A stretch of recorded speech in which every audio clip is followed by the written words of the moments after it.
रासा international school की तरफ से आप सभी का इस वीडियो में स्वागत है। नमस्कार प्यारे बच्चों, आज हम बिहारी जी के दोहे के शेष दोहों का अध्ययन करेंगे। शेष और अंतिम दो दोहों का अध्ययन करेंगे। तो चलिए प्रारंभ करते हैं। प्रकट वहे द्विज राजकुल सुबस बसे ब्रज आए, मेरे हरो कलेश सब केशव राय। तो यहाँ पर जो बिहारी जी हैं, श्री कृष्ण से अपने पिता के समान होने के कारण उनसे अपने दुख को दूर करने की प्रार्थना करते हैं और कहते हैं कि आप प्रकट वहे द्विज राजकुल, अर्थात तुम चंद्रमा के कुल में आपने जन्म लिया है। कहाँ लिया है? चंद्रमा के कुल में आपने जन्म लिया है, ब्राह्मण कुल में आपने जन्म लिया है। सुबस बसे ब्रज आए, और कहाँ पर सुबस अपनी इच्छा से बस गए हो, कहाँ पर? ब्रज में आकर आप बस गए हो। मेरे हरो कलेश सब केशव राय, अर्थात मेरे पिता का नाम भी केशव है और आपका नाम भी केशव है, आपको भी केशव के नाम से जाना जाता है। तो इस कारण आप मेरे क्या हुए? पिता हुए। मेरे पिता के नाम के समान ही आपका नाम होने के कारण आप मेरे पिता हुए।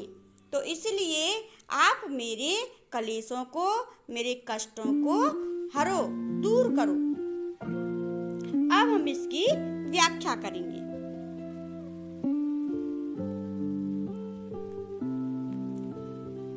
व्याख्या प्रसंग आप इसका स्वयं लिखेंगे। प्रसंग की जो ऊपर वाला जो लाइन है वह आपकी जो कि त्यों आ जाएंगी, और नीचे एक लाइन लिखना कि श्री कृष्ण से अपने कष्टों का नाश करने की प्रार्थना कर रहे हैं। तो हम व्याख्या लिखेंगे। कवि कहते हैं कि हे कृष्ण, हे श्री कृष्ण, आपने चंद्रवंश में जन्म लिया और स्वयं ही ब्रज में आकर बस गए। बिहारी जी के पिता का नाम केशव राय है और श्री कृष्ण का एक नाम केशव है। इसलिए कवि कहते हैं कि आप मेरे पिता के समान हैं, अतः मेरे सारे कष्टों का नाश कर दीजिए, मेरे सारे कष्टों का नाश कीजिए। अब हम दोहा नंबर 8 का अध्ययन करेंगे। दोहा नंबर 8। जपमाला छापे तिलक, सरेना एको काम, मन काचे नाचे वृथा, साचे राचे राम।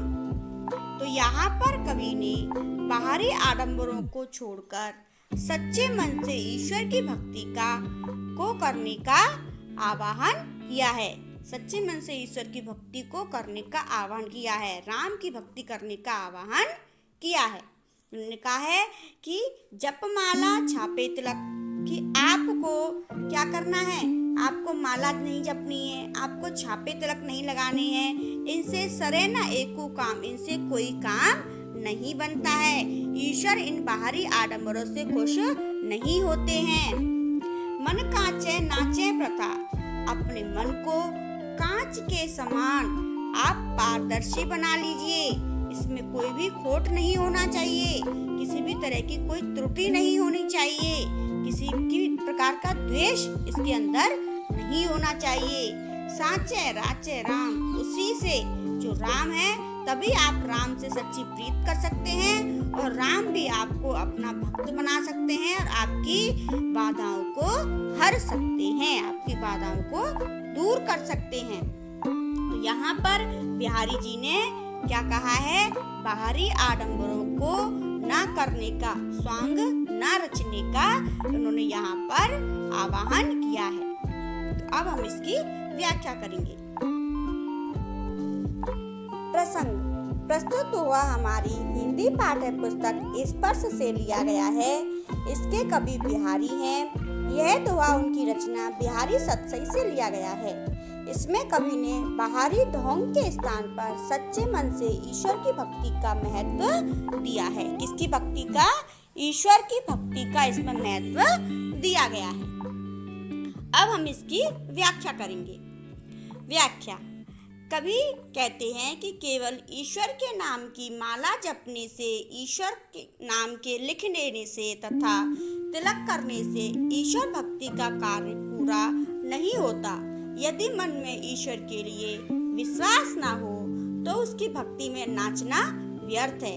इसके विपरीत जो सच्चे मन से ईश्वर भक्ति करते हैं, ईश्वर उन्हीं पर प्रसन्न होते हैं।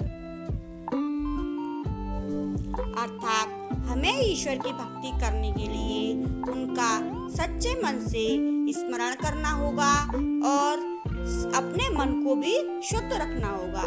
अपने मन में किसी के प्रति द्वेष या किसी के प्रति किसी तरह की कोई बुरी भावना नहीं होनी चाहिए।